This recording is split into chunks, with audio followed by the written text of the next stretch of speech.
బంగ్లాదేశ్లో ఇంకా కల్లోల పరిస్థితులు కొనసాగుతూనే ఉన్నాయి. అల్లరి మూకలు రెచ్చిపోతున్నారు. అవామీ లీగ్ పార్టీకి చెందిన స్మారకాలతో పాటు రవీంద్రనాథ్ ఠాగూర్, సత్యజిత్ రేకు చెందిన పూర్వీకుల నివాసాలపై దాడులకు తెగబడుతున్నారు. నేషనల్ సిటిజన్ పార్టీ నిర్వహించిన ర్యాలీ సందర్భంగా చెలరేగిన ఘర్షణల్లో 4 చనిపోయారు. ఈ పరిస్థితులు బంగ్లాదేశ్లో అంతర్యుద్ధానికి దారితీస్తాయని విశ్లేషణలు వెలువడుతున్నాయి. బంగ్లాదేశ్లో షేక్ హసీనా ప్రభుత్వం గద్దె దిగి దాదాపు ఏడాది కావస్తున్నా ఆ దేశంలో ఇంకా కల్లోల పరిస్థితులు కొనసాగుతున్నాయి. ఈ పరిస్థితులు బంగ్లాలో అంతర్యుద్ధానికి దారితీసే ప్రమాదం ఉందనే విశ్లేషణలు వెలువడుతున్నాయి. దాదాపు ఏడాది క్రితం స్వాతంత్ర్య సమరయోధుల కుటుంబాలకు రిజర్వేషన్ల అంశాన్ని వ్యతిరేకిస్తూ విద్యార్థులు చేపట్టిన ఆందోళనలు తీవ్ర రూపం దాల్చి పెద్ద ఎత్తున హింస చెలరేగింది. ఈ నేపథ్యంలో అవామీ లీగ్ అధినేత్రి షేక్ హసీనా ప్రధాని పదవి నుంచి తప్పుకోవాల్సి వచ్చింది. ఆ తర్వాత మహమ్మద్ యూనస్ సారథ్యంలో తాత్కాలిక ప్రభుత్వం ఏర్పాటైంది. అయినా హింసాత్మక ఘటనలు కొనసాగుతూనే ఉన్నాయి. I think the situation in Bangladesh is dangerous. It is volatile. It is heading towards a civil war, and because the Jamaat-e-Islami, who is the real power behind the throne, they put Mohammad Yunus as the chief advisor, but actually it's the Jamaat-e-Islami which is exercising power. Mohammad Yunus has hardly any power at all. Whatever the Jamaat-e-Islami says, he does.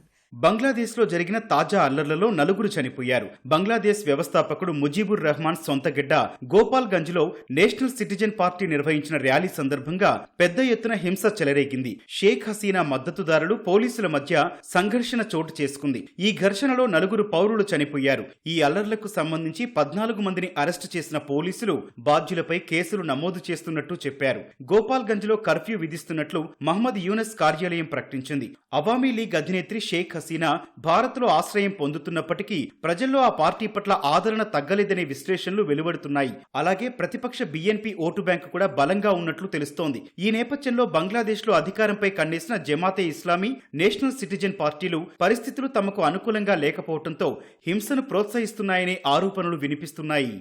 So the Jamaat-e-Islami and the NCP think they want to get all the electoral vote and form the government.